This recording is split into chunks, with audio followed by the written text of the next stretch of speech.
એવા આત્માને જ અંતરમાં સચ્ચિદાનંદ સત સત સત સત શાશ્વત જ્ઞાન અને આનંદ એવી ચિંતામણી રતન જેની દ્રષ્ટિમાં આત્મા પડ્યો, ઓલો પથરો નહીં. હવે ઓલો પથરાનો દાખલો હતો.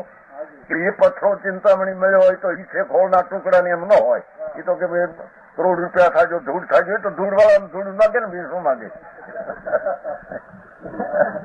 અહીંયા આત્મામાં એક સેકન્ડના સંભાગમાં પૂર્ણાનંદ પ્રભુ એવું ચિંતામણી રતન જેને દ્રષ્ટિમાં, પ્રતીતમાં, અનુભવમાં, વેદનમાં આવ્યું, એવો જીવ આત્માના શાંતિ આગળ એ સ્વર્ગના સુખ અને શ્રેખાયના સુખને ખોળના ટુકડા, હળેલા ટુકડા જેવા એની ભાવના એને હોય નહીં.